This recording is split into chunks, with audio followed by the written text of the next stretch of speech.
ഈ മുറിവ് വന്നിട്ട് ഇപ്പോൾ കുറേ വർഷമായോ? കുറച്ച് വർഷമായി. ആയല്ലേ.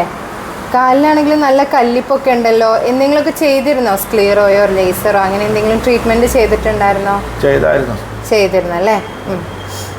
പേടിക്കേണ്ട കാര്യമില്ല. കാലിലെ കറുപ്പ് നിറമൊക്കെ മാറിക്കോളും. കാലിലാണെങ്കിലും നല്ല കല്ലിപ്പുണ്ട്.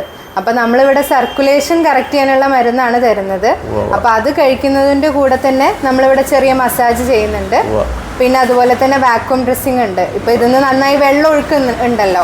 അപ്പം അതിനെ കുറച്ചുകൂടിയും ബൂസ്റ്റ് ചെയ്യിക്കാൻ വേണ്ടിയിട്ട് നമ്മൾ പഴുപ്പ് വലിച്ചെടുക്കാൻ വേണ്ടി വാക്വം ഡ്രസ്സിങ്ങും കൂടിയും ചെയ്യുന്നുണ്ട്. ഇതെല്ലാം ചെയ്യുമ്പോഴത്തേക്ക് പെട്ടെന്ന് തന്നെ സുഖപ്പെട്ടോളൂ കേട്ടോ. അപ്പോൾ കിടക്കേണ്ട കാര്യമൊന്നുമില്ല. നമുക്ക് ആഴ്ചയിൽ ഒരു ദിവസം വന്നാൽ മതി. പിന്നെ നമ്മൾ പറയുന്നത് അതുപോലെ തന്നെ ചെയ്യുക. അങ്ങനെ നന്നായി ചെയ്തു കഴിഞ്ഞാൽ നമുക്ക് പെട്ടെന്ന് തന്നെ ശരിയാക്കി എടുക്കാവുന്നതേ ഉള്ളൂ കേട്ടോ.